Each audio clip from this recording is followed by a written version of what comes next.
It's good to be with you all.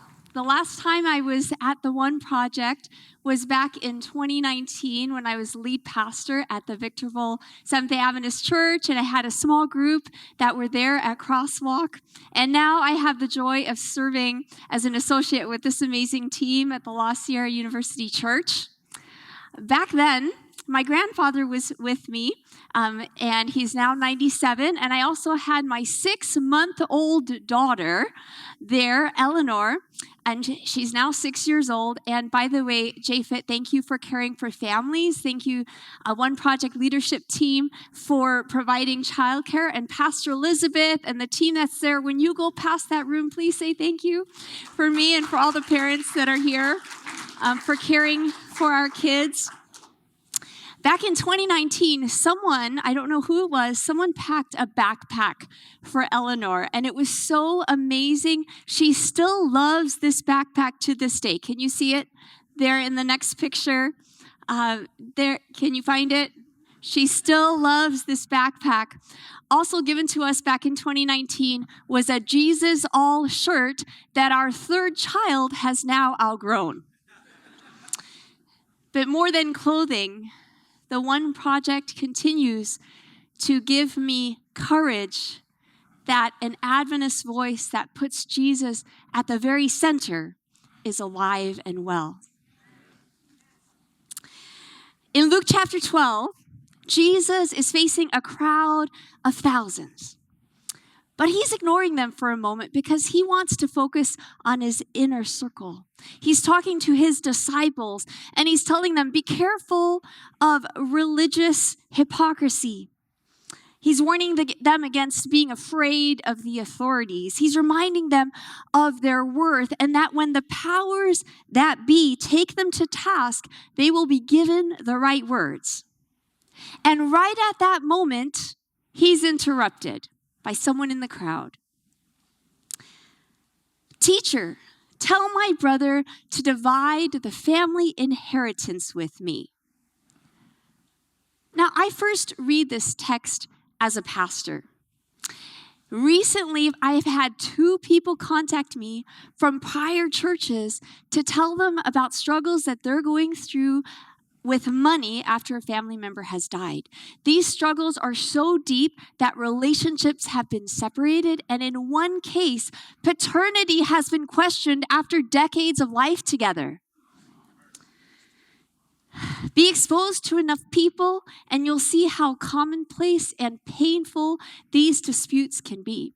In my own extended family, I've heard a grievance story over how stuff was divided. There's another lens through which I read this text. I'm also a parent of the 3 kids that you saw earlier that are 6, 4, and 2. My husband is here with me. Mike, thank you for your courage and for being an amazing father. Thank you. Our kids are the best of friends, and they can fight like crazy. There are seemingly constant sibling squabbles at our house over territory. Tell him to get out of my room. Over possessions. That's mine. You can't play with it. But it's been in my room forever. But I want it back. And over affection. I was sitting on Mama's lap first, but I want to sit on Mama's lap. That's my mama, not your mama. I've been interrupted time after time with, Mama, tell them to give it back. So I read this text as a parent. I also read this text as a person disturbed deeply by the injustice of the world. How is it that 1% of our world's population hold 50% of the world's resources, while 50% of the population only have 1% of the world's resources? How is it that 20% of white households in the United States have a net worth of $1 million or more, while 24% of black households in this country have zero or more debt than assets. Jesus, when are you going to do some much needed wealth redistribution in this world? So as a pastor, as a parent, as a person, I'm holding my breath, ready to listen to the red words and take them seriously. But he said to him, "Friend, who set me to be a judge or an arbitrator over you?" Now, wait a minute, Jesus. You are the judge, are you not? If anyone can dispense justice, it would be you, would it not? But Jesus asks, who made me a judge over you? This Greek word for judge is only used in one other occasion in the New Testament. In the book of Acts, Stephen is before the religious leaders, and he tells about 40-year-old Moses who comes across an Egyptian beating an Israelite, and he kills him. The next day, he comes across 2 Israelites fighting, and he tries to reconcile them. But the man who is wronging his neighbor pushes Moses aside and says, "Who made you a ruler or a judge over us? Do you want to kill me as you killed the Egyptian yesterday?"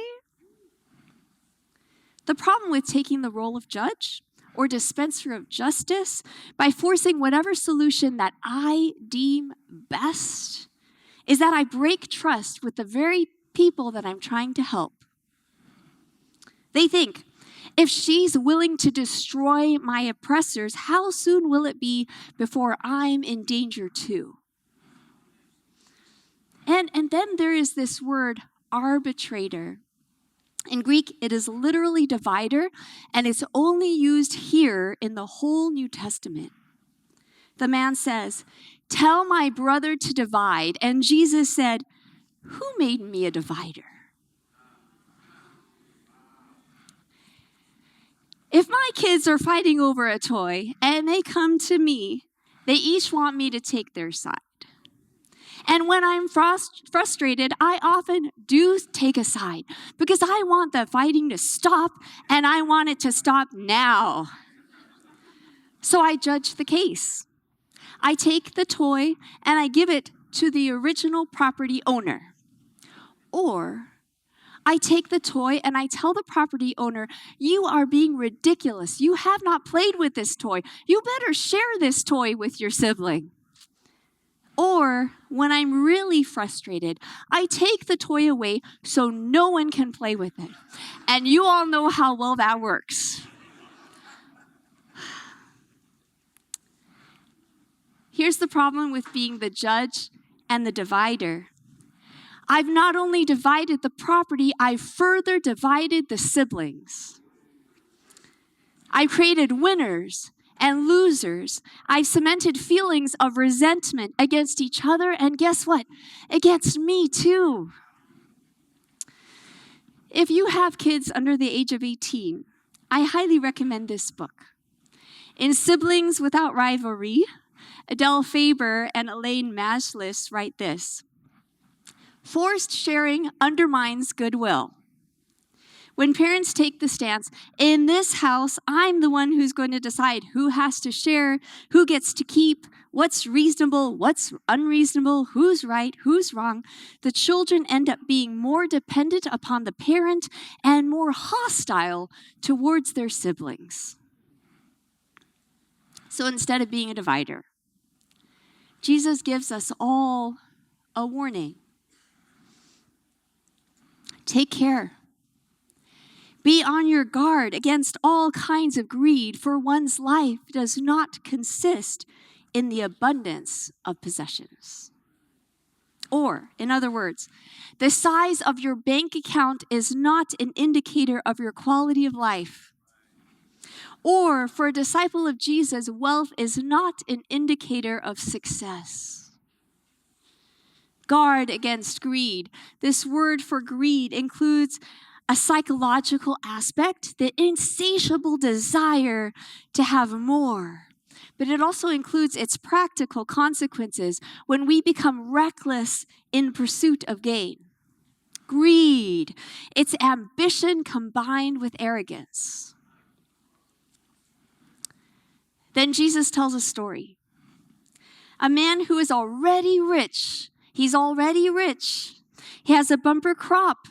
He doesn't have big enough barns to store the excess, so he tears down his barns to build bigger ones. Then he tells himself he can relax, eat, drink, and be merry. But God said to him, "You fool, this very night your life is being demanded of you, and the things you have prepared, whose will they be?" In light of the interruption that started this whole conversation, who is going to end up fighting over your stuff? And then Jesus drives it home. So it is with those who store up treasures for themselves, but are not rich toward God. We come at storing treasures naturally, don't we? My 4-year-old is a collector. He finds tiny specks of, I don't know what it is, what kind of plastic or stones, but it's in the stand at his childcare center, and he puts them all in his pocket. And he wants to keep these treasures. He literally calls them treasures. But he's not the only one. My 2-year-old burst into tears the other day because he saw his bouncy ball in the bathroom trash. I was sure that he had abandoned this ball. So what do? I put my hand into that trash with the used wipes. I pull out the ball. I wash it off really well, and I give it back to him. My 6-year-old and I spent 4 hours on New Year's Day going through her room, deciding what to keep, what to trash, and what to give away. 4 hours. I have a garage full of old boxes of memories in my garage that I haven't had the energy to go through, and I haven't had the heart to throw away. Storing them as if my life depends on it. What about storing treasures in a savings account? What about a retirement fund? Should all barns be burned, Jesus? Wisdom suggests that we should be like the ants, gathering food for the winter, a little sleep, a little more slumber, a little folding of the hands to rest, and then poverty will pounce on you like a bandit. Security will attack you like an armed robber. In Matthew 15, 5-6, Jesus himself criticized the religious leaders for telling people that if they gave all their savings to the temple, they didn't have to worry about their parents anymore. But the rich man has the opposite problem. He stores everything for himself, and he is not rich toward God. Many have debated, what does this phrase mean? In the Greek, it's literally, is enriching into God. Kenneth Bailey, Middle Eastern scholar, chooses the translation, gathering riches for God. But how do we enrich God? The one who has everything? Jesus goes on from this story to more words for his disciples. Don't worry about what you'll eat. Don't worry about what you'll wear. Instead, strive for God's kingdom and you will have what you need. Then he says, sell your possessions and give alms. In other words, sell what you have and give it to the poor. Make purses for yourselves that do not wear out, an unfailing treasure in heaven where no thief comes near and no moth destroys. About the story that Jesus tells, Ambrose, Bishop of Milan in the late 300s, wrote this. Let me show you a better place to store your grain, where you can keep it safe so that thieves will be unable to take it from you. Enclose it in the heart of the poor, where no worm will eat it, where it will not get stale with age. This reminds me of Proverbs 19:17. Whoever is kind to the poor lends to the Lord and will be repaid in full. From the angry brothers to the worried disciples, Jesus' invitation is clear. He's creating a kingdom of people who are less concerned about how much we get and more concerned about how much we can give. Less worried about fair divisions and more intentional with our donations. Less attempting to be dividers and more trying to be reconcilers. Jesus refuses to be the judge or the divider. Instead, he invites us to do the heavy lifting. He invites us to look into our hearts and wrestle with what our lives are all about. Are we storing up for ourselves, or are we enriching God by helping the people with needs around us? When I vote, will I be known for voting my pocketbook, or will I be known for voting policies that are generous to the poor? When I die, will people call me a hoarder, or will they call me a giver? Maybe you're a minimalist already, but you're storing up other people's approval like your life depended on it. Or you're sacrificing your health for the sake of that next award or that piece of paper. Jesus said, be on your guard against all kinds of greed. And right before his invitation to sell it all, Jesus calms our anxious hearts with these words. Do not be afraid, little flock, for it is your Father's good pleasure to give you the kingdom.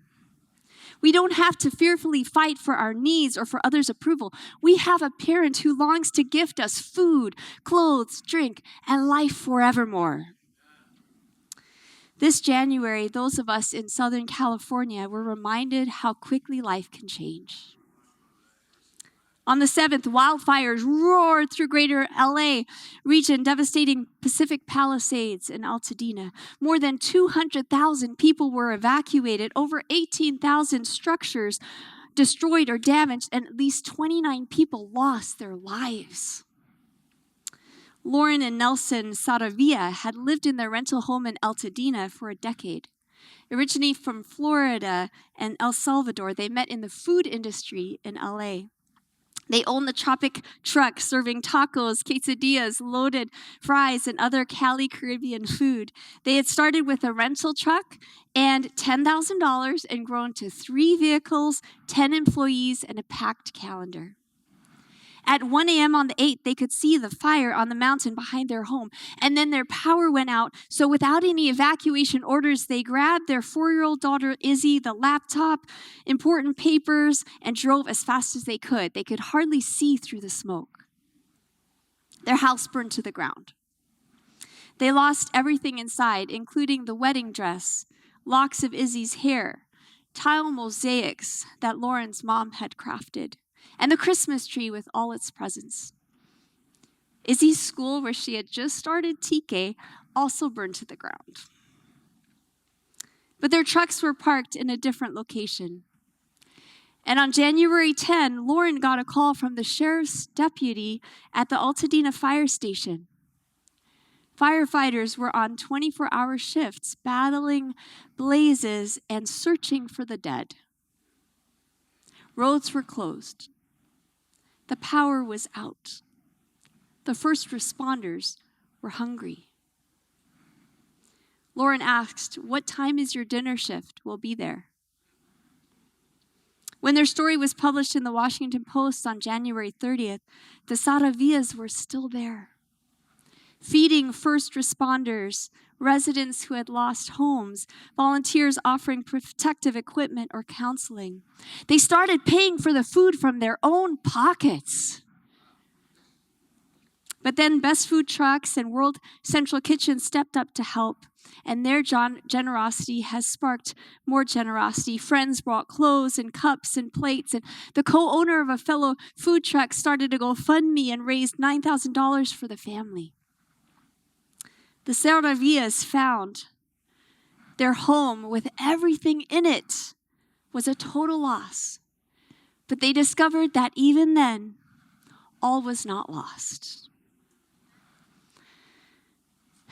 Sisters, brothers, to all those of us, children of God, yet prone to fighting over stuff, territory, and affection. Jesus came to reconcile us, not to divide us or our favorite toys. Knowing that God has given us everything already in Jesus, may we be rich in God. Instead of building bigger barns, may we trust that our needs will be met. May we be more concerned with how much we can give than what we can get. And may we store our treasure in the hearts of those who need it most.